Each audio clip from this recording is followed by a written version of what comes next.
विश्वं दर्पणदृश्यमाननगरी तुल्यं निजान्तर्गतं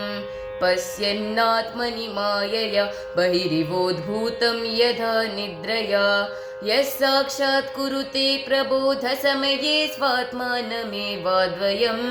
तस्मै श्रीगुरुमूर्तये नम इदं श्रीदक्षिणामूर्तये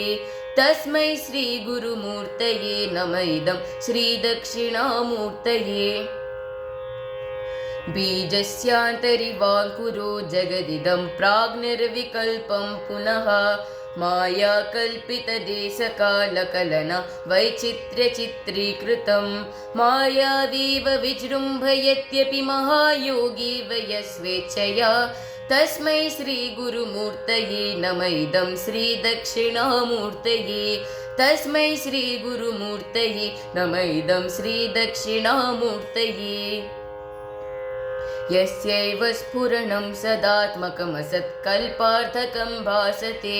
साक्षात् तत्त्वमसीति वेदवचसा यो बोधयत्याश्रितान् यत् साक्षात्करणात् भवेन्न पुनरावृत्तिर्भवाम्भोनिधौ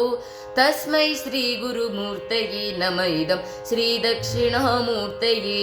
तस्मै श्रीगुरुमूर्तये नम इदं श्रीदक्षिणामूर्तये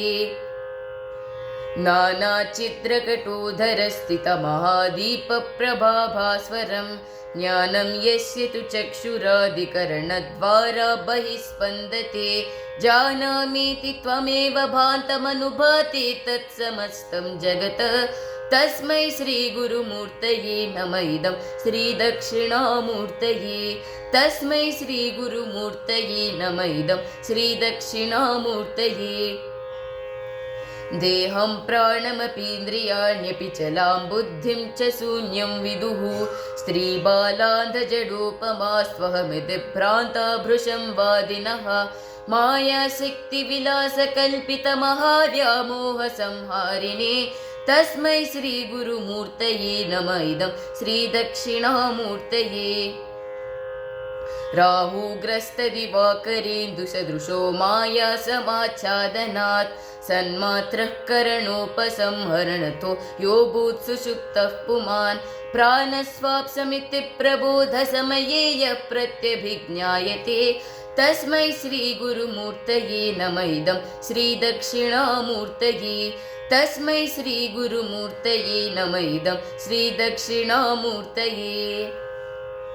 बाल्यादिष्वपि जाग्रदादिषु तदा सर्वास्वस्थास्वपि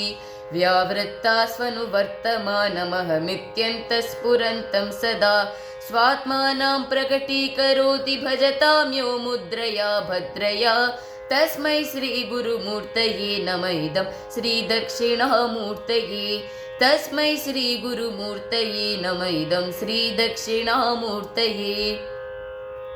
विश्वं पश्यति कार्यकारणतया स्वस्वामि सम्बन्धतः शिष्याचार्यतया तथैव पितृपुत्राद्यात्मना भेदतः स्वप्ने जाग्रति वा एष पुरुषो माया परिभ्रामितः तस्मै श्रीगुरुमूर्तये नम इदं श्रीदक्षिणामूर्तये तस्मै श्रीगुरुमूर्तये नम इदं श्रीदक्षिणामूर्तये भूरम्भांस्यनलो निलोम्बरमहर्नादो हिमांशुः पुमान् इत्याभाति चराचरात्मकमिदं यस्यैव मूर्त्यष्टकं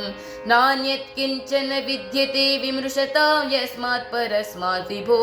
तस्मै श्रीगुरुमूर्तये नम इदं श्रीदक्षिणामूर्तये